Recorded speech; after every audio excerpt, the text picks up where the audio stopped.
Hello, ഇന്നത്തെ വീഡിയോയിൽ വിത്തിൽ നിന്ന് മുളപ്പിച്ചെടുത്തിട്ടുള്ള പെറ്റൂണിയ ചെടി എങ്ങനെയാണ് ഈസി ആയിട്ട് നനച്ചെടുക്കുന്നതെന്നാണ് കാണിക്കുന്നത്. പെറ്റൂണിയ നമുക്കറിയാം സാധാരണ ചെടികൾ പോലെയല്ല, വളരെ ബുദ്ധിമുട്ടാണ് നമുക്കത് വിത്തിൽ നിന്ന് മുളപ്പിച്ച് എടുക്കാൻ വേണ്ടിയിട്ടും അതിനെ പരിപാലിക്കാൻ വേണ്ടിയിട്ടും. പെറ്റൂണിയ മുളച്ച് കഴിയുമ്പോൾ ഇതേപോലെയുള്ള തൈകളായിരിക്കും കിട്ടുന്നുണ്ടാവുക. അപ്പോൾ നമ്മളിതിൽ ഏറ്റവും കൂടുതൽ ബുദ്ധിമുട്ടുന്നൊരു കാര്യമാണ് ഇതിനെ നനയ്ക്കുക എന്നുള്ളത്. നമുക്ക് വേണമെങ്കിൽ സ്പ്രേ ബോട്ടിൽ വെച്ചിട്ട് നനയ്ക്കാം. പക്ഷേ എനിക്ക് കുറച്ചും കൂടി എഫക്റ്റീവായിട്ട് നന്നായിട്ട് തോന്നിയിരിക്കുന്നത് ഈ ഒരു മെത്തേഡിൽ നനയ്ക്കുന്നതാണ്. അപ്പോൾ നമുക്ക് എങ്ങനെയാണ് ഇത് നനച്ചെടുക്കണമെന്നുള്ളത് നോക്കാം. ഈ ചെടികൾ ഞാൻ ചകിരിച്ചോറിലാണ് മുളപ്പിച്ചെടുത്തിരിക്കുന്നത്. അതേപോലെ ഈ ചെടി ഞാൻ ഒരു ദിവസം നനച്ച് കൊടുത്തിട്ടില്ല. അപ്പോൾ അതുകൊണ്ട് തന്നെ ഈ ചകിരിച്ചോറ് നല്ല ഡ്രൈ ആയിട്ടാണ് ഇരിക്കുന്നത്. അപ്പോൾ നനച്ച് കൊടുക്കാനായിട്ട് ഞാൻ ഇതുപോലെ ഒരു പാത്രത്തിൽ വെള്ളമാണ് എടുത്തിരിക്കുന്നത്. വളരെ കുറച്ച് വെള്ളം മാത്രമാണ് എടുത്തിരിക്കുന്നത്. ഇനി ഈ വെള്ളത്തിലോട്ട് ഈ ചെടി മുളപ്പിച്ചെടുത്തിരിക്കുന്ന ഈ പാത്രം ഞാൻ ഇതേപോലെ ഇങ്ങനെ ഇറക്കി വെക്കുകയാണ് ചെയ്തിരിക്കുന്നത്. അപ്പോൾ ഇങ്ങനെ ഇറക്കി വെച്ച് കുറച്ച് കഴിയുമ്പോൾ നമുക്ക് ഇതേപോലെ ഇങ്ങനെ വെള്ളം ഇതിലോട്ട് ഇങ്ങനെ കയറി വരുന്നതായിട്ട് കാണാൻ പറ്റും. അപ്പോൾ ഇതിൻ്റെ ഈ ഒരു സൈഡിലൊക്കെ ഇതേ ചെറുതായിട്ട് നനവ് വന്ന് തുടങ്ങിയിട്ടുണ്ട്.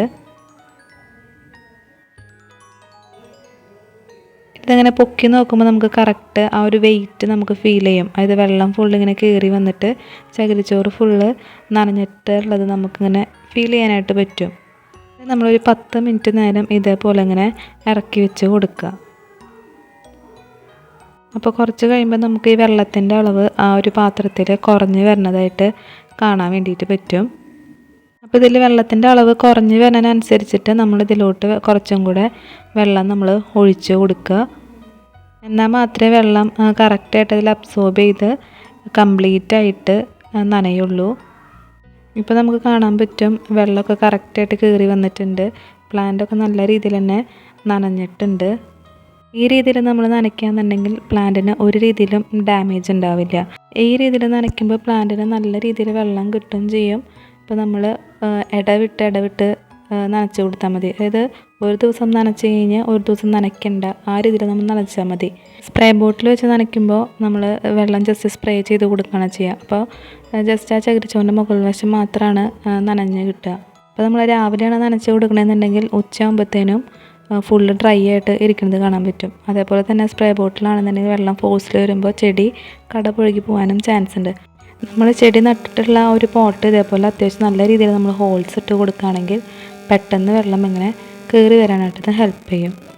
ഞാനിവിടെ ഒരു പാത്രത്തിൻ്റെ എല്ലാ വശത്തും നല്ല രീതിയിൽ തന്നെ ഹോൾസ് ഇട്ട് കൊടുത്തിട്ടുണ്ട്.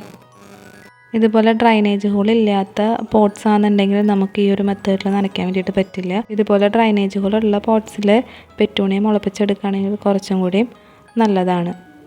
അപ്പോൾ ഈ പ്ലാന്റ്സ് നല്ല രീതിയിൽ തന്നെ നനഞ്ഞിട്ടുണ്ട്. ഇങ്ങനെ ചെയ്യുമ്പോൾ മാക്സിമം ഒരു 3-4 മിനിറ്റ് നമ്മൾ ഇതുപോലെ വെള്ളത്തിൽ ഇറക്കി വെച്ചാൽ മതിയാവും. വെള്ളം നല്ല രീതിയിൽ നനഞ്ഞു കഴിഞ്ഞാൽ നമ്മൾ അപ്പം തന്നെ അത് വെള്ളത്തിൽ നിന്ന് മാറ്റി വയ്ക്കുക. അപ്പോൾ ഈ ഒരു വീഡിയോ നിങ്ങൾക്ക് യൂസ്ഫുൾ ആയെന്നുണ്ടെങ്കിൽ വീഡിയോ ലൈക്ക് ചെയ്യുക, ചാനൽ ഒന്ന് സബ്സ്ക്രൈബ് ചെയ്ത് സപ്പോർട്ട് ചെയ്യുക. താങ്ക്